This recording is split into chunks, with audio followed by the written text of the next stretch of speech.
플라톤을 읽든 공자를 읽든 뭐 노자를 읽든 뭐 아리스토텔레스를 읽든 우리가 그런 책을 읽는다는 것은 여러분들에게 어떤 뭐 의미가 있어요. 이게 최소한 재미가 있어야 되고 의미가 있어야 될 거 아니야? 그거 읽어서 나는 내 인생에 이런 도움이 됐다. 근데 우리 때는 내가 자랄 때는 그런 생각 한 번도 안 해봤지. 뭐 플라톤이든 누구든 그냥 내가 배워야 할 사람. 뭐 내 인생에 의미를 뭐 준다 말다 이런 게 아니라 그거 모르면은 지식인 축에 못 끼니까. 여러분들 그렇잖아. 뭐 피카소 그림이 걸려 있는데 그 앞에서 그것이 여러분들이 정말 여러분들이 좋아할 수 있는 어떠한 요소가 있는지 없는지를 몰라. 무관하게 피카소 그림이면 이건 대작이고 이건 세계적인 명작이라서 내가 거기에 대해서 몇 마디라도 할 지식이 있어야지 하고 보는 거지. 여러분들이 진짜 그 그림 분석해 봤어요? 여러분들 느낌으로? 그러니까 우리 때는 이 서양 철학이 됐든 아니 무슨 고전이 됐든 그것은 하나의 숭배의 대상이었고 내가 꼭 그 공부해야만 할 어떠한 그 지구의 그 무엇 그리고 그것을 내가 공부함으로써 나는 세계의 지식사회의 어떤 멤버십을 획득한다. 나는 이런 생각에서 공부를 무지막지하게 한 사람이야. 내가 공부를 정말 무지막지하게 내가 공부를 했거든. 그런데 문제는 저 학생의 질문과 그 관련해서 우리가 철학 그러면은 저 학생 말이 맞아요. 우리가 자랄 때까지만 해도 철학 그러면은 서양 철학을 철학이라고 그랬지. 어? 서양 철학을 철학이라고 그랬지. 뭐 노자라든가 뭐 공자 이런 걸 가지고 철학이라고 지금은 자연스럽게 쓸 수 있겠지만 내가 1960년대에 1960년대 난 대학을 다녔는데 이때만 해도 내가 노자 철학 난 그때 노자에 미쳐가지고 노자 철학을 공부하는데 내가 우리 철학과 선생님한테 노자 철학을 공부하고 있다면 자식아 뭐 노자를 가지고 철학이라고 그래. 난 그런 식으로 서양 철학하는 선생이 나한테 윽박질렀다고. 그만큼 인식이 참 안 됐었는데 문제는 결국 서양 철학이라는 거를 공부를 해야 돼. 할만한데 그리고 이 사고의 개발을 주는 것에 있어서 서양 철학이라는 건 굉장히 그 효율적인 그 무엇이 있어요. 근데 이 과연 서양 철학을 공부를 해서 우리가 뭘 얻었나 이런 거를 생각을 해보면은 뭐 서양 철학을 공부해가지고 우리 삶에 그렇게 뭐 크게 예를 들면 서양 철학이 우리에게 뭐 돈을 벌게 해줬나 그러면 뭐 우리 사회에 굉장한 그 질서 감각을 주었나 그렇지 않으면 우리에게 뭐 바른 종교 생활을 하도록 만들었나 그렇지 않으면 정말 서양 철학을 공부해서 과학을 뭘 만들었나 한번 나열을 해보라고. 과학자들이 되는 게 서양 철학 공부해서 과학자들? 아무 관련 없잖아요. 과학 공부는 여러분들이 어느 때부터 수학 공부해서 머리 좋으면 되는 거지 서양 철학 꼭 공부할 필요 없잖아. 이 서양 철학이 과연 우리에게 무엇을 주었냐 하는 것을 얘기를 한다면은 상당히 회의적이에요. 회의적이라고. 왜냐하면은 예를 들면 뭐 민주주의만 해도 예를 들면 민주주의만 해도 예를 들면은 근세 민주주의에 가장 앞서간 것이 결국 미국의 독립 선언서라고 할까? 미국의 독립선언서 그리고 헌법 뭐 이런 거죠. 이런 거 하고 그 같은 시대에 뭐가 있었어? 불란서 혁명이 있었죠? 예? 불란서 혁명이 있었고 그래서 이제 인권선언이 나오고 그러면서 우리 근대적 민주주의라고 하는 게 이렇게 정착을 한단 말이에요. 그렇죠? 그런데 이 근본이라고 하는 것은 사실은 미국의 독립선언에 가장 영향을 준 것은 영국의 존 로크라는 사상가예요. 존 로크. 존 로크의 사상가인데 그 사람의 관용론이라든가 여러 가지, 그리고 물론 불란서 혁명에 가장 영향을 많이 준 사람은 누구죠? 장자크 루소예요. 참 잘하네. 이런 사람들이 영향을 주어가지고 루소라든가 그런데 근세 계몽주의가 영향을 줬어요. 그래가지고 민주주의의 하나의 기본이 됐단 말이야. 그러면 서양 철학이 뭔가 의미 있는 게 아니냐 이렇게 얘기할 수 있겠죠, 우리에게. 그런데 지금 미국의 트럼프 대통령이 하는 짓을 보고 여러분들 민주주의라는 생각이 드는가? 그게 민주주의 구조 속에서 민주사회의 민주를 대변하는 그 200년의 전통을 가진 데서 나온 대통령의 언행이라는 생각이 드냐고, 리스펙트풀 하냐고. 그러니까 여기서 내가 얘기하고자 하는 건 아주 어네스트하게, 쉽게 얘기해서 톡 까놓고 얘기하자는 거야. 톡 까놓고 아주 진실하게. 과연 우리가 이 존 로크나 루소 스타일로 민주주의를 만들어 가고 있는가?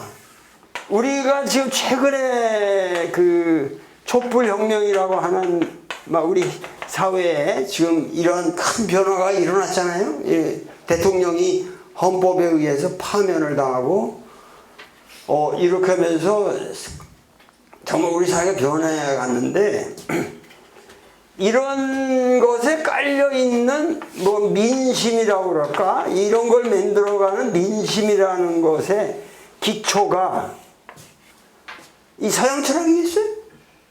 한국 사람들의 민심의 기초가? 아니, 그러니까 정직하게 얘기를 해보자는 거지. 이게 서양 철학의 결과는 아닐 거란 말이야. 이게, 그러니까 우리나라 사람들의 민심을 구성하는 이 전통이라고 하는 것은 어디서 왔겠어요? 기본이 이거는 지금 유교에서 온 겁니다. 네?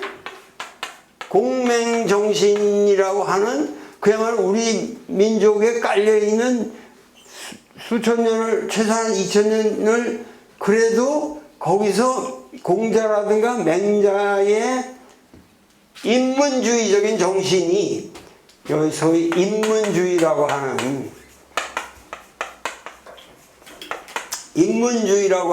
이 정신이, 인문주의라고 하는 것은 철저한 인본사상이에요. 인본사상이거든요. 인본인데 아니라 민본이라고 말할 수 있어요. 민본. 민본사상이 유교에는 확실하게 있거든요. 그러니까 철학에서는, 그러니까 기본적으로 서양 철학에서는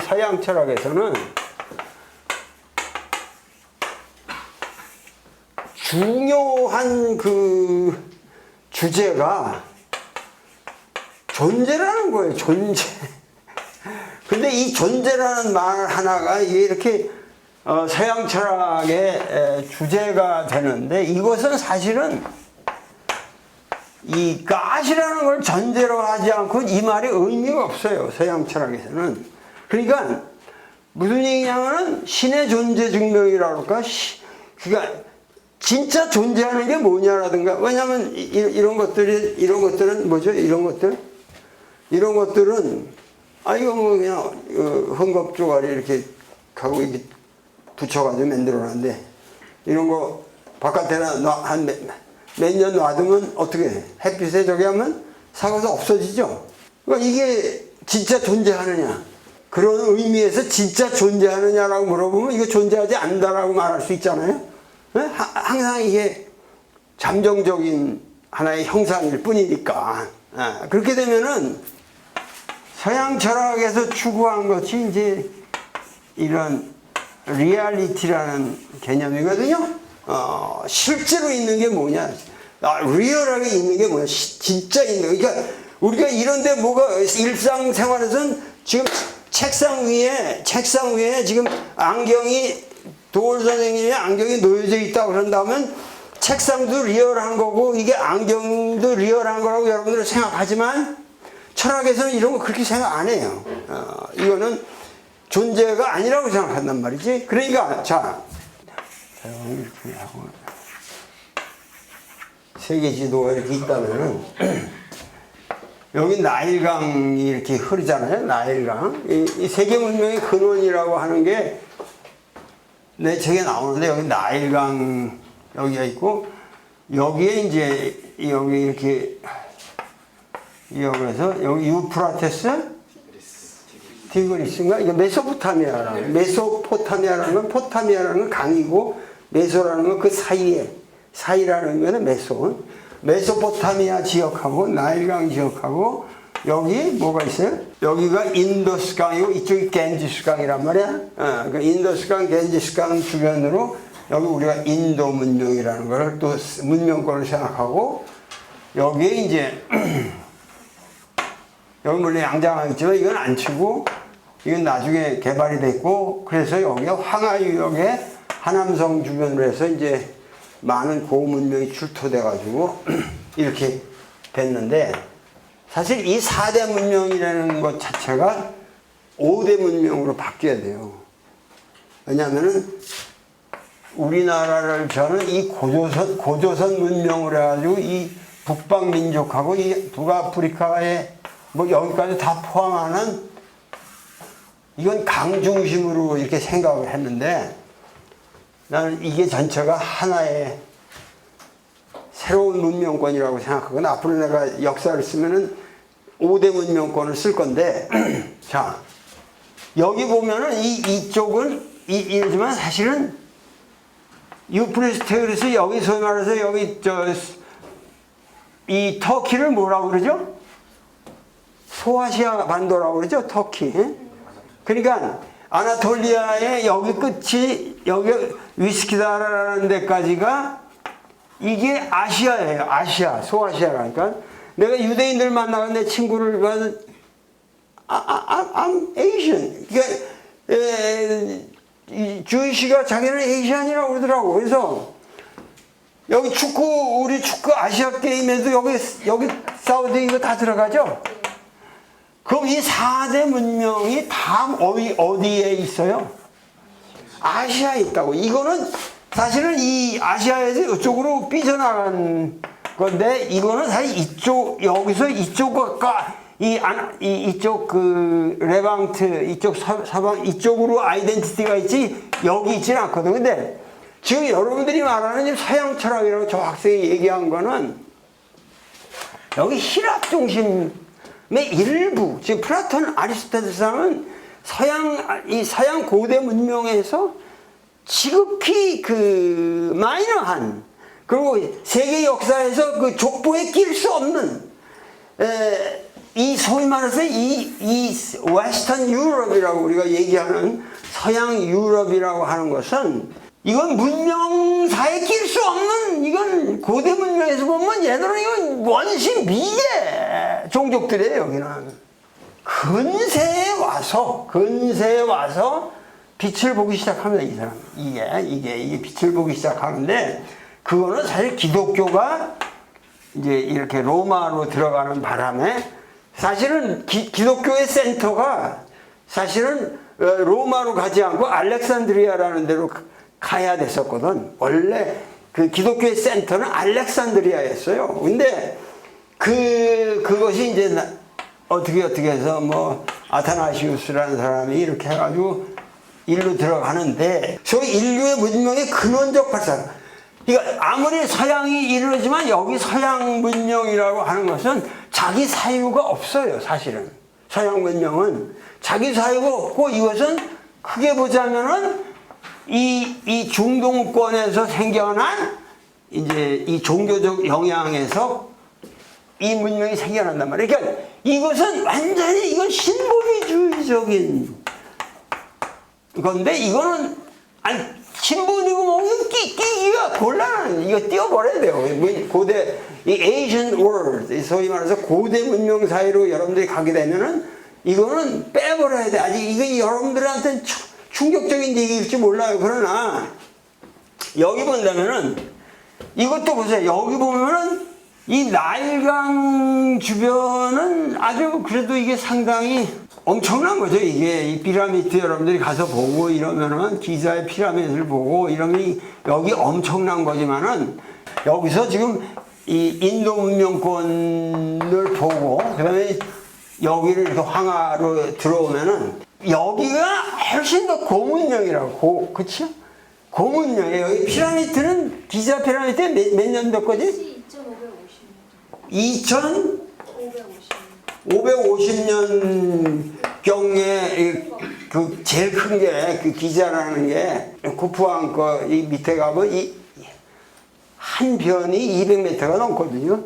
상상을 초월하는 거지. 그거 가서 보면은. 근데 황하 문명이라고 그러면 여기 지금 각골문이 나온 게 대개 BC 한 1000년경이거든요. 1000년 뭐 1200, 1100년 정도 정확하게는 되게 1100년. 근데 아니 BC 1000년이라고 하면 돼. 이 각골문이라는 게. 그러면은 우리가 이 고문명을 우리가 지금 한국에 여러분들 이게 굉장한 고문명이라고 생각할지 모르지만 이 고문명을 생각하는 것만큼 사실은 고대 중국인들에게 이거는 그만큼 고문명이에요.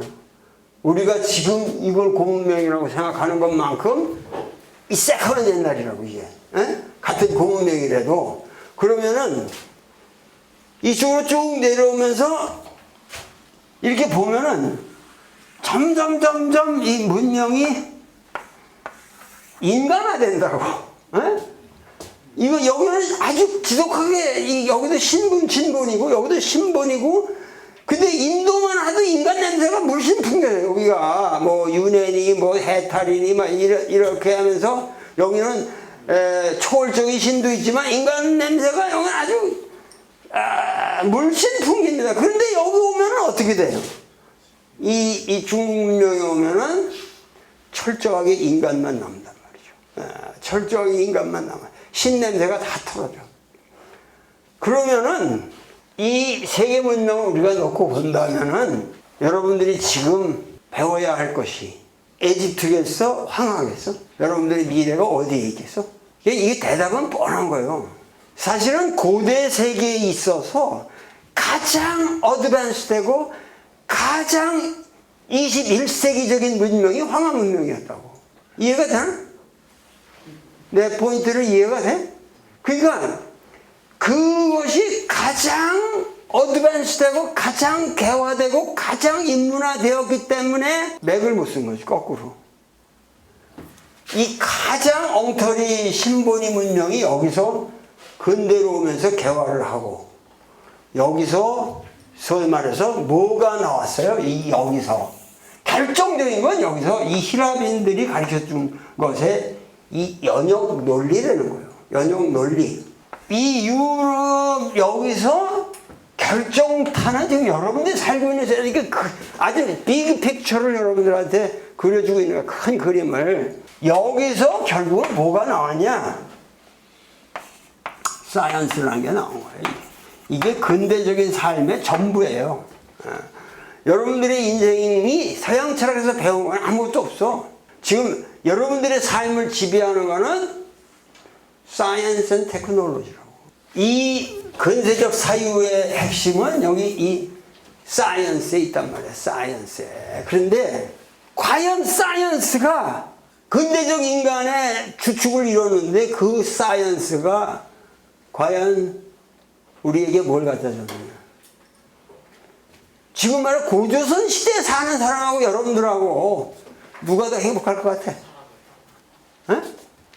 고조선 시대에 사는 사람하고 여러분들하고 영고 뭐 동맹 춤을 추면서 같이 술 먹고 살았던 말 타고 달리면서 만주 벌판 달렸던 사람들하고 지금 여러분들 이 과학적 세계에서 이 불빛 아래서 이 방에서 사는 여러분들하고 누가 더 행복했을 것 같아? 그건 모르지. 그 여러분들이 모르지. 여러 가지 행복 지수를 계산해 봐야 돼. 그러나 고조선 때에 살던 사람에 비해서 여러분들이 과학으로 인해서 더 위대한 삶을 살고 있다고 주장할 근거는 아무것도 없다는 거야. 부탁 안 하면은 지금 지구가 폭발할 수 있는 그 원자 폭탄이 그냥 전 세계에 깔려있고, 미국 쪽에 깔려있고, 그리고 여러분들 모든 게 그 과학이 발전해서 전자기장이 발전하면서 모든 사람이 스마트폰에 노예가 되어 있고, 그 감시를 당하고 있고, 앞으로 여러분들 살 생각을 하면은 여러분들이 과연 과학의 발전이라고 하면 요즘 우리 여러분들에게 내가 이런 말 하면 여러분들은 지금 이해가, 우리 때만 해도 그런 생각 안 해서 과학을 빨리 배워서 과학을 진흥시켜가지고 우리 인간 세상을 좀 아름답게 만들려 하는 거야 좋겠는데, 여러분들 지금 과학이라는 게 무엇을 갖다 줬느냐? 여러분들이 사는 세계에는 진짜 믿을 게 없어요. 과학도 믿을 게 없고, 민주주의도 뭐 트럼프 꼴이고, 과연 아까 저희 학생이 얘기했던 대로 서양 철학이라는 게 우리의 사고의 기준이 되었고, 뭐 그거부터 해서 우리는 철학은 그쪽으로 아는데, 그 철학이 우리에게 뭘 갖다 주었느냐? 에? 이걸 객관적으로 여러분들이 고민해야 할 시점이 왔다고, 여러분들 시대에는. 에?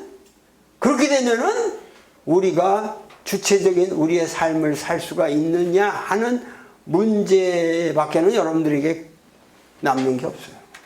그걸 해내지 못하면은 여러분들은 비굴하게 살아야 돼요. 비굴하게 살아야 돼요. 그리고 과학적인 성취라는 게 그것으로 인해서 우리는 쉽게 자멸할 수 있어요. 오히려. 과연 인간답게 사는 게 뭐냐? 이 유교처럼 이 세상에서 인간 되기를 가르치는 학문은 없어요. Learning to be human. Learning to be human. 여러분들의 미래를 여러분들이 생각할 때 유교라는 함수를 가지고 사는 사람하고 그것을 전혀 없이, 유교라는 거에 전혀 이해가 없이 사는 사람하고는 소양지판입니다. 그건 하늘과 땅 차이예요. 이 유교 문명의 기저라고 하는 것을 여러분들이 배우지 않으면은 사람 구실을 못하는 거예요.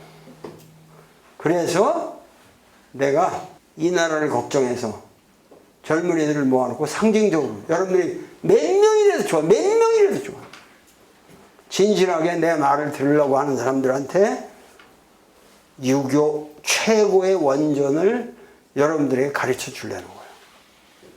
아시겠죠?